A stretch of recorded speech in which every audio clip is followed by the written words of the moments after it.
Hello, everybody. Okay, so episode 2 of Focus and Friction. Still getting used to this whole channel and platform. And I figured the first 2 episodes, mindful eating, mindful movement. Just to kind of kick us off, right? So, like, get to know who this chick is and what is her stance on things, all things wellness, and also just how to layer in different concepts of everything. I had such a fun time writing the newsletter. So if you haven't read that, if you're not on my email list, jump on there. It's free. It's just some fun tidbits and tools and resources along the way. But I had a lot of fun. Jay and I were laughing as I was writing it with the whole memory throwback of me working out in our condo, doing, I'll never forget, weighted step ups with tennis shoes on the coffee table. Yeah, just embarrassing when I think about it. And going through the phases of what you need to go through. I think part of life is allowance of experience. It's not about regrets or should have, could have, wish I didn't. It's like seeing the gift in everything that gets presented to you in life. And so part of my fitness endeavors, so to speak, and everything that I've been through, from over exercising and running every single day to bodybuilding and non-negotiable workouts to listening to my body and cycle syncing and learning more about what's best for my female body and my hormones.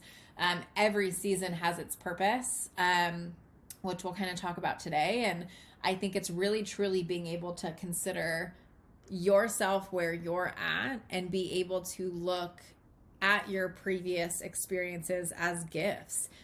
If this didn't happen, you wouldn't have learned XYZ. If you didn't experiment with this concept or strategy, or if you didn't jump into this program, you wouldn't have learned this. And so yes, some moments are embarrassing and you're like, I'm gonna shake my head at those behaviors. And that's okay. It's fun. It's okay to laugh with yourself and to be proud, turn that into pride, right? Like, I can't believe I did that. And I would only be saying that if I learned something different. And so anyways, it was a fun memory lane of Jay and I going back and forth with I think it was like the BBG Beach Bikini Guide or something like that. Beach Body Guide. I don't know.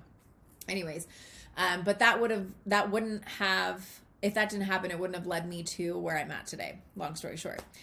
So I think during this space and this talk through, I want to kind of talk about my 4 biggest like aha moments and learnings within like the fitness aspect of things. And I'm trying to coach and navigate towards like more of a mindset around movement. Like, we as human beings, we were made to move. And so we get caught up in the right workout, the best workout, how many reps, how many sets, are we progressive overloading? Is it the right workout for what I'm trying to achieve? And at the end of the day, yes, and it's movement. Like, just give yourself the grace and space to understand that move your body, make workouts and cardio an accessory to your wellness journey. I do think, and I will stand strong, that I think that everybody should incorporate 30 minutes of movement a day, whether that's hiking, walking, stretching, yoga, bodybuilding circuit, plyometrics, body weight resistance, band work, walking around the neighborhood, taking a jog, doing jumping jacks. I don't know, 30 minutes of movement a day. And kind of watching and monitoring your natural movement patterns. So if you've heard the concept of NEAT, non-exercise activity thermogenesis, that is something that happens naturally. So as you can see, I'm moving my hands and I'm fidgeting and my legs are intermingled with each other and I'm tapping my foot. All of that is non-exercise activity thermogenesis. And all of the natural walking. I am in human resources, so I do work remotely, and I also go to the gym in the morning and I do my walks around the neighborhood, and Jay and I like to explore. And so all of my natural patterns are like accumulated into step counts. So when people say like, well, should I match my steps? Should I be hitting a certain step goal? No, 30 minutes of movement, intentional movement, whatever that looks like for you, and just stay close to what your natural range of movement is. And so if you wanted to, increase your movement, you could just take a look at your steps and say, well, my normal day is 6,000. And so I'm going to increase my expenditure, so to speak, and I'm going to bump myself up to 7. I'm going to take an extra loop around the neighborhood, or I'm going to park further away from the grocery store. Sometimes we overcomplicate it. And I think the more you can slow down and get to know you and your natural patterns and what makes sense for your body and your lifestyle, that's when you start to gain, in my opinion, success within your wellness and your movement journey. So I am saying less of working out and exercise and more movement, because I feel as though if you're starting from zero, a walk around the block could be the biggest accomplishment of your day. If you are already walking and doing machine cardio and working out, like, it's all relative to what is normal for you. And at the end of the day, like, how do we stop living in a box of workouts, and what's right and what is enough, right? I think I got really caught up for years. If I didn't spend more than an hour doing a circuit, it like wasn't good enough.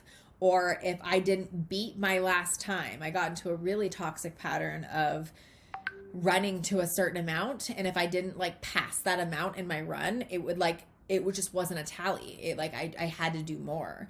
And that can just get you into a whirlwind of adaptation where your body starts to gravitate to what's normal to you and you stop making results. Or it's like, for example, like when you put your foot into a hot tub and it's like super hot all of a sudden, and eventually your temperature gauges and your body adapts to the heat of the water. But that first toe in is like, oh, right? So that will happen with food, that will happen with workouts, exercise, like anything you want to call it, movement in general. And so you can kind of get into this repetition of like your body gets comfortable in status quo and you always want to seek to do more. And sometimes more is just more. More is not always better. And there's so many other levers that you can pull for your wellness journey. But I think just being able to get closer to you, redefine fitness and what makes sense for your life. And I think like the 4 learnings I'm going to share today, hopefully will kind of flip a switch and really understanding the premise of why we do it. We get so caught up in the shoulds. And I'm guilty of that as well. Like I kind of give you an example of I should be running this amount, or I ran this amount last week, which means now I'm like at a +1 of that, and always trying to seek like the next best thing. And we are never just okay just being. And not to say that challenging yourself isn't an appropriate thing to do. And I think progressive overload, which we'll kind of get into, is the way to continue to grow and develop your physique. But how do you also find grace and not necessarily fixing your body all the time?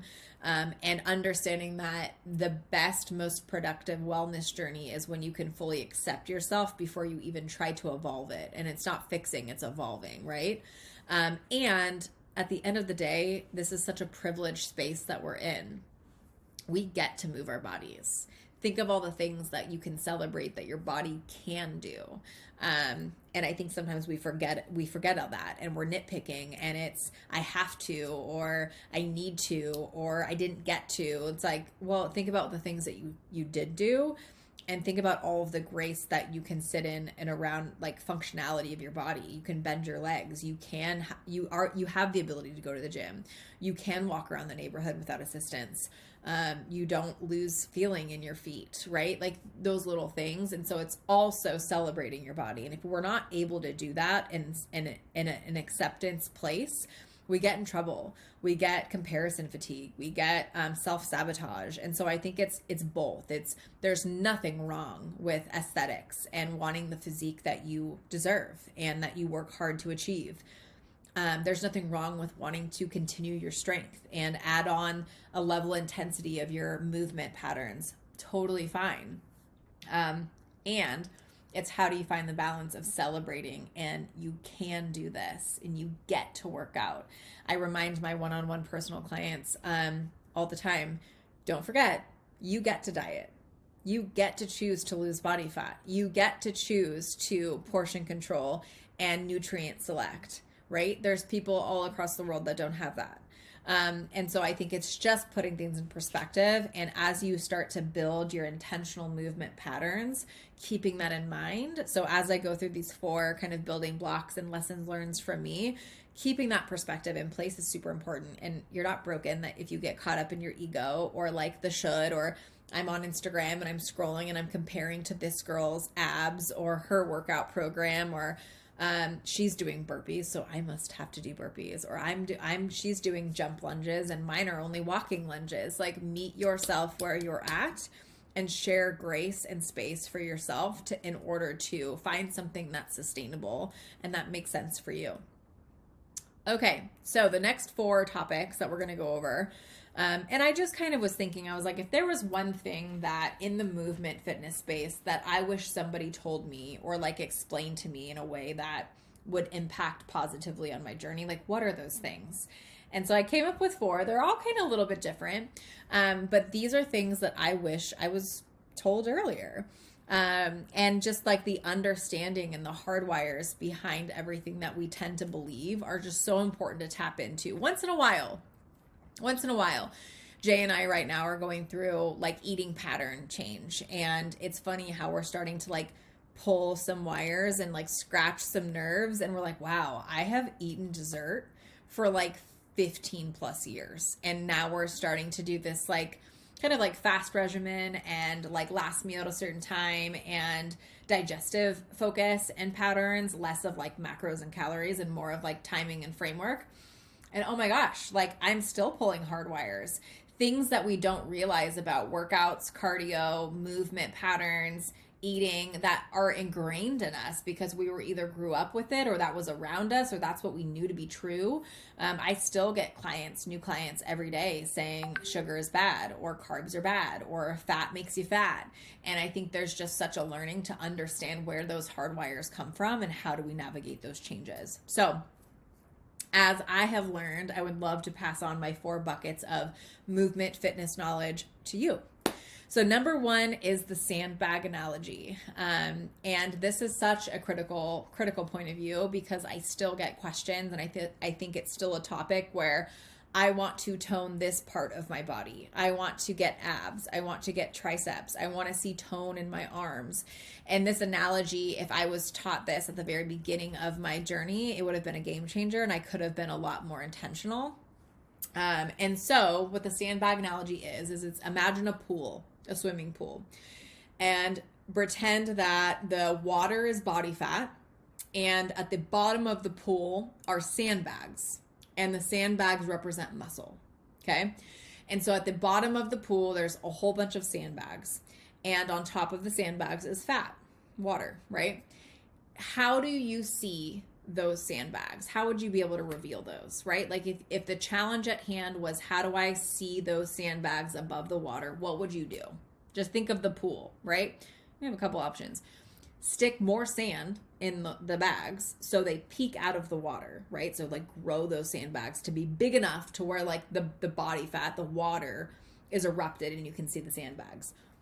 Option 2, take the water out of the pool. And if you do that, when you scoop out water of the pool, what does the water do? It kind of reallocates, right? It surfaces versus like you scoop water and it doesn't like show your water scoop, right? Like you don't see the half moon where you scooped, it reallocates. And where the sandbags will show first is where the sandbags are bigger and the water is lower, right? So if you think of like a deep end and a shallow end pool, if you were to drain that pool, obviously the shallow end would show faster. So in retrospect to your body fat is allocated all over and you don't have a choice on where it is lost first. It could be genetically, it could be muscle density. If you naturally have more muscle in your legs because you played soccer growing up, your body fat, as that gets lower and lower, you're going to reveal the muscle that you do have. Now, if you don't have muscle in certain places, it's going to take a lot of body fat or water out of the pool. You're going to have to scoop and scoop and scoop until you see that muscle. And unfortunately, you can't do enough tricep kickbacks and squats to lose the body fat in that area. What you are doing by increasing volume or targeting specific areas is developing and densifying those muscle groups to then be able to show outside of the body fat. But at the end of the day, everybody has abs, right? It's just a matter of how much body fat you have on top of it to lose. And this could be a positive or a negative, depending on how you think about it and how you frame it. But ultimately, it's deciding, do I want to work on putting more sand in the bags so they poke out of the water? Or do I want to spend my energy and time scooping the water out of the pool to reveal the bags that I do have? Or both? And in my opinion, I think if I could go back in time, and granted, I was a bodybuilder for 5 years or so, I did 7 shows, and there is a season for everything. And the way that I've even coached for years has been 6 months, 4 to 6 months of growing, maybe even 8 months to a year, developing muscle. You're eating adequate food. You're focused on progressive overload, which means you're just finding a way to challenge your workout, whether that's more reps, more volume, heavier weight. Progressive overload can come in a million different ways, but you're progressive overloading, you're eating your protein, you're eating enough food to where your body is growing. Muscle just doesn't come out of nowhere. You have to eat adequately, right? And like the protein synthesis has to happen, so you have enough protein. And then you go into like a 3 to 4 month cut where you lessen your intake and you start to reveal the sandbags. And so the water level goes down, and then you repeat. But there's also a really incredible concept called body composition, where you are kind of doing both simultaneously. You're eating at maintenance calories and enough to where your body fat is being replaced by muscle, and you kind of just coast. And I like to highlight Jay here because he's been in a body comp season for 8 years, and his body has transformed slowly with patience and consistency, but he's never gone into like crazy cuts or crazy bulk. Okay, maybe once, and it was a hard no. We both put on like 20 pounds and we're like, what did we just do? So there is this in between where you can put sand in the bags and lessen the water, but that's going to be a longer, more controlled, more consistent process. But I think what I'm trying to get across is if you understand the analogy of how fat is lost and how to achieve tone, it's not just as easy as do this movement a million times and that eventually will just become a toned arm. It doesn't work like that. And needless to say, bodybuilders and people work really, really hard every day for years to get bulky or big or develop muscle. It doesn't happen overnight. So again, it goes back to the premise of like starting where you're at and understanding what's actually happening under the skin in order to plan and kind of be strategic with your movement. So the second thing that I will share is I think it's being intentional with your plan.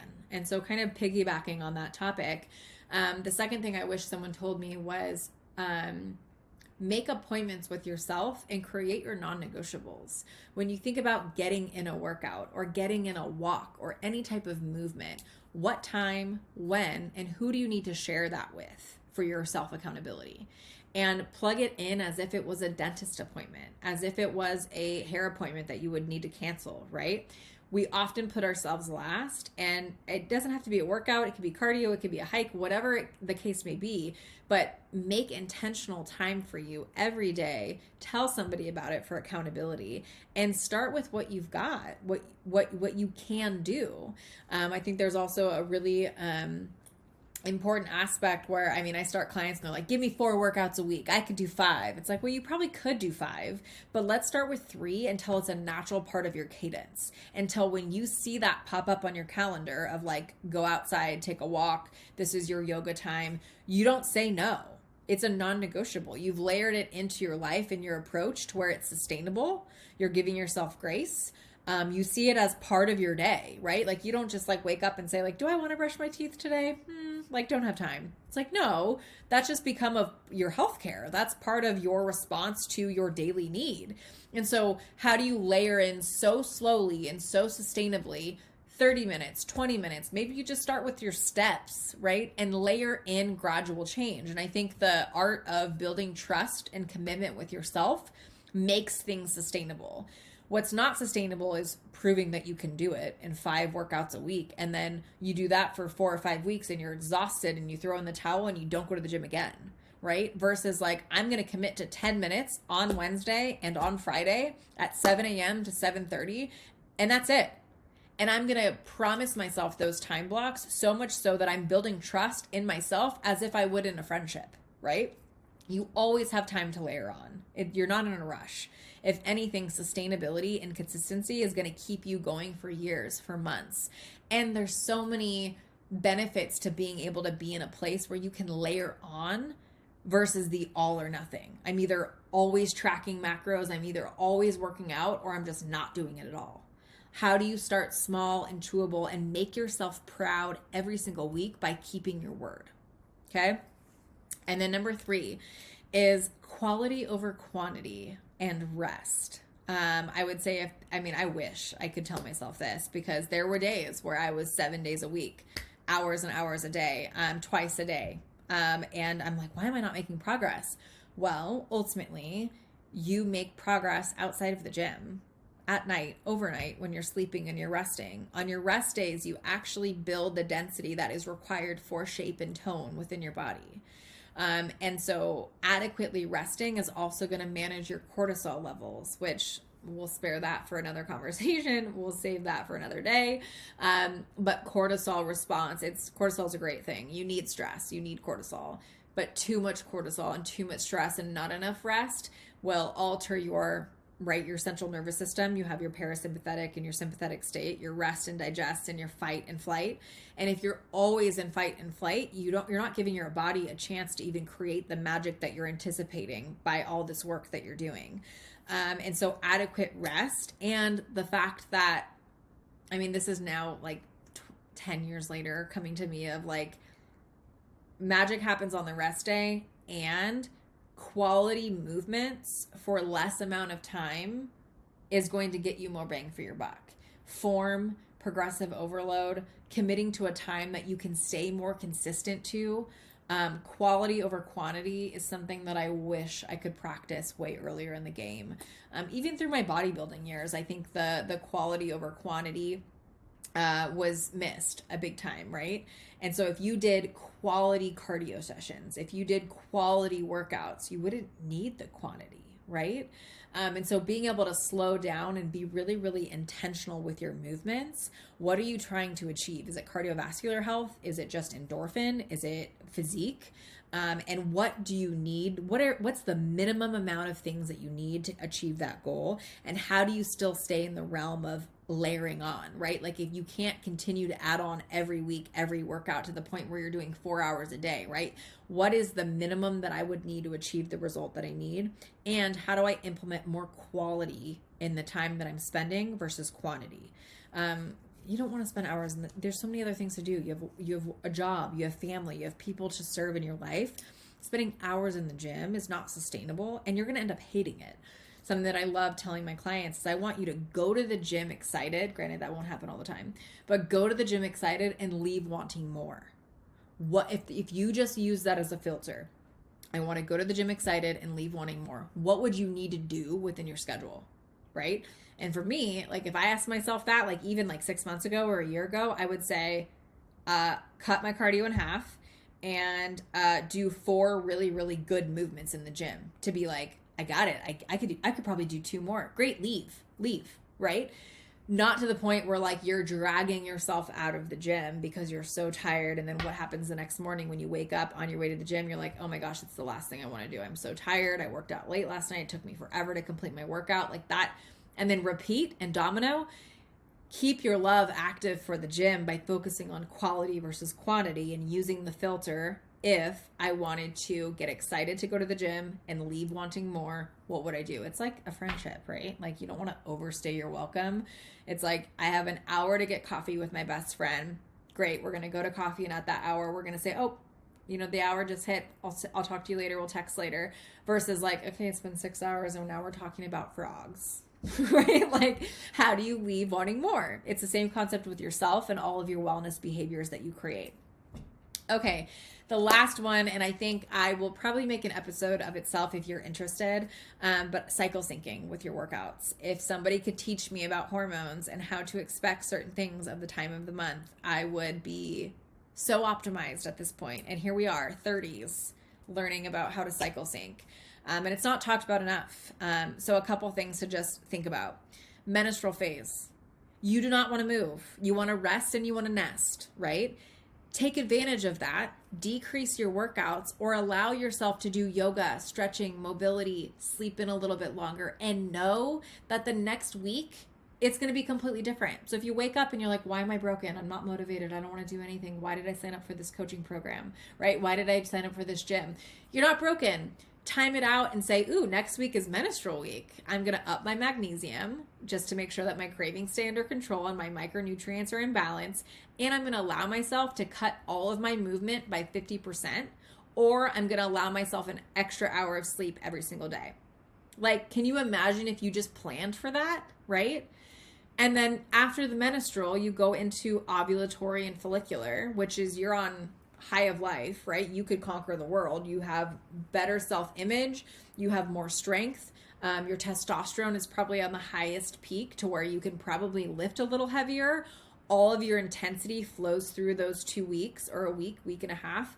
And take advantage. Lift heavier in the gym. Do the HIIT workout. Start the new program. Join the spin class, right? Ride it out. I also think that knowing that that's coming will also be like, I'm okay resting this week because I know that ovulatory and follicular after menstrual is going to happen, right? And then go from follicular and ovulatory into luteal. And luteal, you want to do a lot of body weight movements. Your estrogen starts to decrease, your progesterone starts to increase. So that's like cool, calm, collected hormone. Progesterone is like your cool cat. Estrogen is like your dominant lion. And so estrogen starts to take a back seat because you're going from high estrogen during follicular, push all the workouts, right? Progesterone starts to increase in luteal, and that's where you're like reflective and meditative and you want to learn more and get more in tune with your body. You start to face inward a little bit. Great time for yoga, Pilates, hot yoga, body weight resistance training. I tell my clients I love doing the pulley machine during the luteal phase, like getting really close with your body, higher reps, lower weight. Versus follicular and ovulatory, right? That's going to be higher weight, less reps, like push hard power in the gym, like really grow those muscles.